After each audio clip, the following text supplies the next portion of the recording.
नमस्ते दोस्तों, फिर से आप सबका बहुत बहुत स्वागत है। दोस्तों, हमने पिछले वीडियो में बहुत अच्छी सी कविता पढ़ी है ना। और आज हम एक नया पाठ पढ़ने वाले हैं। उस पाठ को पढ़ने के बाद आपको कुछ अच्छी चीज़ें सीखने को मिलेंगी। चलिए पाठ शुरू करते हैं। बच्चों, हमारे पाठ का नाम है मूर्ख विद्वान। मूर्ख मतलब सिली, जिसे कुछ समझ में नहीं आता। और विद्वान का अर्थ होता है कि जिसे बहुत ज्ञान होता है, जो बहुत समझदार और ज्ञानी होता है। अब हम इस पाठ का नाम पढ़ते ही कुछ चकरा जाते हैं, कैसे कैसे मूर्ख विद्वान कैसे। तो यही बात हमें इस पाठ में पढ़नी है। चलिए पाठ शुरू करते हैं। मैं पढ़ूंगी और आप सब हर एक शब्द पर ध्यान देने वाले हैं। बीजापुर गांव में परमानंद नाम के सज्जन रहते थे। उनके 4 बेटे थे, जिनके नाम घनश्याम, मेघश्याम, दीपश्याम और राधेश्याम थे। चारों भाई बहुत होशियार थे। एक दिन चारों भाई पढ़ाई करने के लिए घर से बाहर निकले। चारों भाई चलते चलते एक जंगल में पहुँचे। वह रात उन्होंने उस जंगल में एक साथ गुजारी। दूसरे दिन चारों भाई सुबह जल्दी उठे और 1 वर्ष के बाद उसी स्थान पर मिलने का वादा करके अलग अलग दिशाओं में चल पड़े। तो आप देख सकते हो, यहाँ पे ये चारों भाई आपको दिखाई दे रहे हैं। एक बीजापुर नाम का गांव है और उस बीजापुर गांव में परमानंद नाम के सज्जन रहते थे। परमानंद नाम के एक अच्छे इंसान रहते थे। उनके 4 बेटे थे। उनके नाम क्या थे? पहला घनश्याम, दूसरा मेघश्याम, तीसरा दीपश्याम और चौथा बेटा था राधेश्याम। ये चारों भाई बहुत होशियार थे, बहुत अच्छे थे। एक दिन क्या हुआ, इन चारों भाइयों ने सोचा कि हम क्या करेंगे, अब अच्छी पढ़ाई करने के लिए गांव से बाहर जाएंगे। और उन्होंने घर से बाहर निकलने का फैसला किया। चारों भाई चलते चलते एक जंगल में पहुँचे।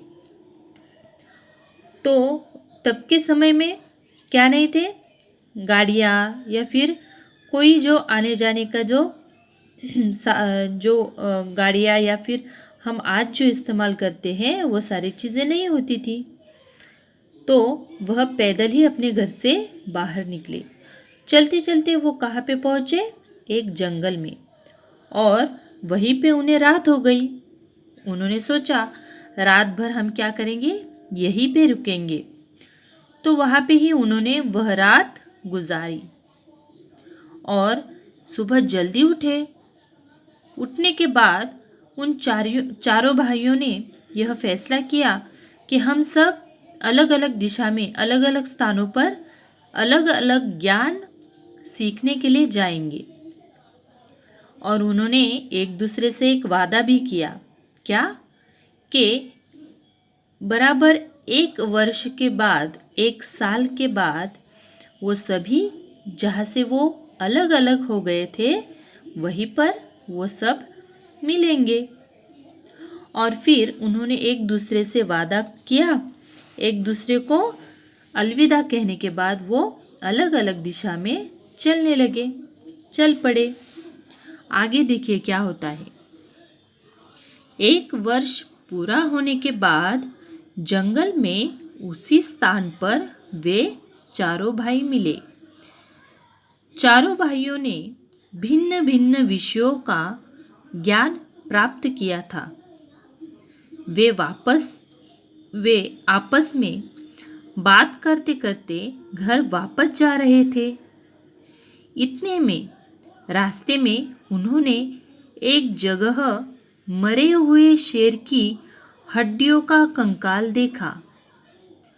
परंतु घनश्याम बोला, मैं अपनी विद्या से इन हड्डियों से शेर का आकार बना सकता हूँ। राधेश्याम के मना करने के बावजूद भी उन हड्डियों से उसने शेर का आकार बना दिया। मेघश्याम तो कंकाल पर चमड़ी लगाना सीख आया था।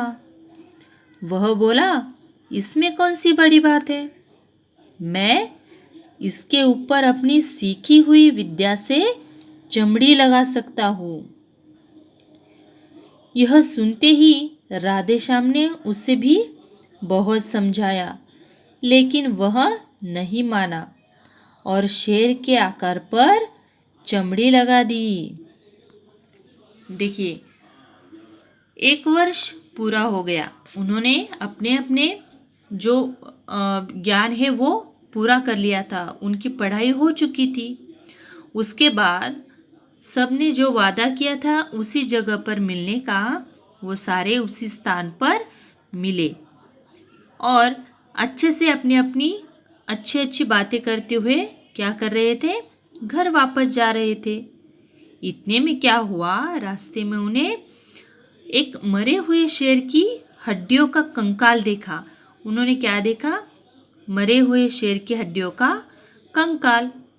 कंकाल मतलब देखिए, कोई भी प्राणी अगर मर जाता है तो उसके बाद उसकी जो चमड़ी होती है वो मिट्टी में मिल जाती है, लेकिन हड्डियाँ जैसे के वैसे बच जाती है। यहाँ पे आप देख सकते हो। तो हड्डियाँ बिखरी पड़ी थी, कंकाल वहाँ पे उन्होंने देखा। उसके बाद तुरंत ही घनश्याम बोला, क्या बोला कि मैं अपनी विद्या से क्या कर सकता हूँ, इन हड्डियों को फिर से शेर का आकार दे सकता हूँ। और जो छोटा भाई था, सबसे छोटा भाई राधेश्याम, उसने क्या किया, उसे समझाया, अरे बाबा ऐसा मत करो, लेकिन उसने बिल्कुल नहीं माना। उसने हड्डियों से शेर का आकार बना दिया। और इसके बाद जो मेघश्याम था वो क्या जानता था, कंकाल पर चमड़ी लगाने का पढ़ाई उसने की थी, उसे पता था। उसने कहा, इसमें कौन सी बड़ी बात है, मैं क्या कर सकता हूँ, इस हड्डियों के कंकाल पर चमड़ी लगा सकता हूँ। और इसके बाद जो सबसे छोटा भाई था, कौन, राधेश्याम, उसने उसे भी समझाया कि ऐसा मत करो मेघश्याम, ऐसा मत करो। फिर भी उसने नहीं माना और उसने उस कंकाल पर क्या लगा दी, चमड़ी लगा दी। देखिए अब उसके बाद क्या होता है। उसके बाद जो तीसरा भाई था दीपश्याम, वह बोला, यह तो कुछ भी नहीं है, मैं इस मरे हुए शेर में अपनी विद्या से जान फूंक सकता हूँ।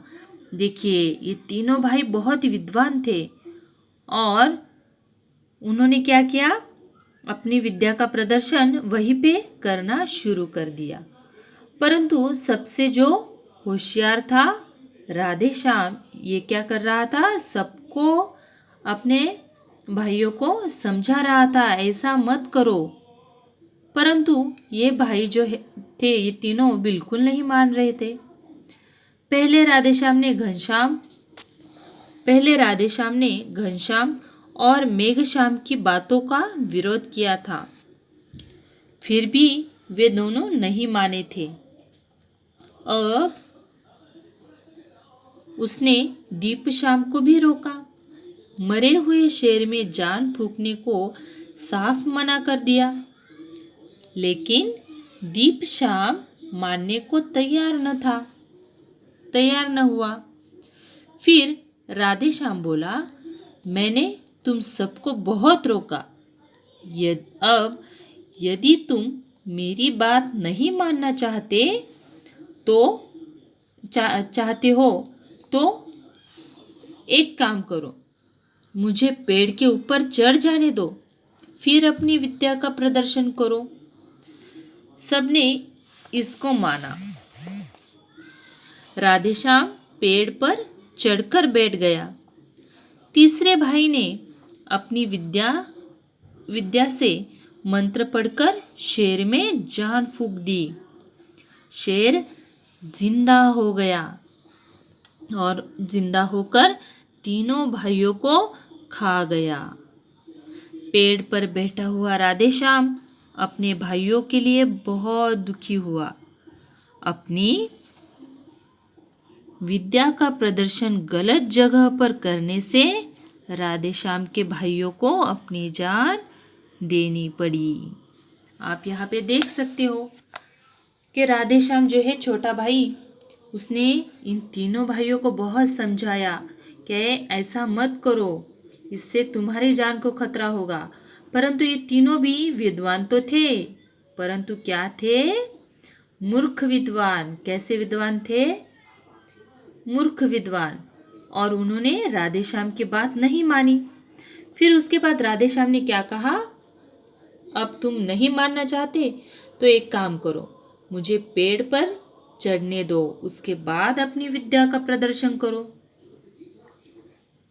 और यहाँ पे आप देख सकते हो, ये तीनों भाई मिलकर शेर को जिंदा कर रहे हैं, है ना। और तीसरे भाई ने क्या किया?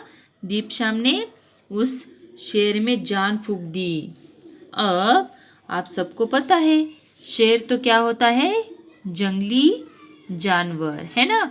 और उसको इंसान क्या होते हैं?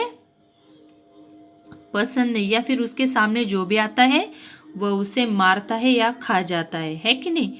अब इन तीनों भाइयों को शेर ने क्या किया? मार डाला। और आप सब समझ गए होंगे कि गलत जगह पर क्या करने से, विद्या का प्रदर्शन करने से हमेशा हानि पहुंचती है कि नहीं। तो इन तीनों ने भी ऐसा ही किया। और ये इन तीनों की जान जाते हुए देखकर राधेश्याम को बहुत दुख हुआ, परंतु वह कुछ भी नहीं कर सका। तो बच्चों, इस कहानी से आपको क्या समझ में आता है? कि कोरा अध्ययन कुछ काम का नहीं होता। इसका मतलब है कि आप अगर अपनी विद्या का अच्छे से इस्तेमाल करना नहीं जानते तो उसका आपको कोई फ़ायदा नहीं होता, बल्कि उसका नुकसान होता है।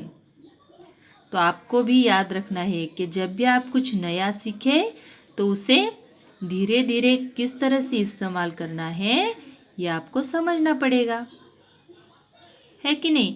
तो इन चारों भाइयों से आपको ये सीख मिलती है कि सिर्फ ज्ञान लेना महत्वपूर्ण नहीं होता, तो उसे कैसे इस्तेमाल करें ये जानना भी ज़रूरी होता है। तो आपको ये कहानी पसंद आई? ज़रूर आई होगी और आपको समझ में भी आई होगी। तो बच्चों, हमने आज ये जो कहानी पढ़ी है ये भी आपको क्या करनी है? पढ़नी है, ठीक है।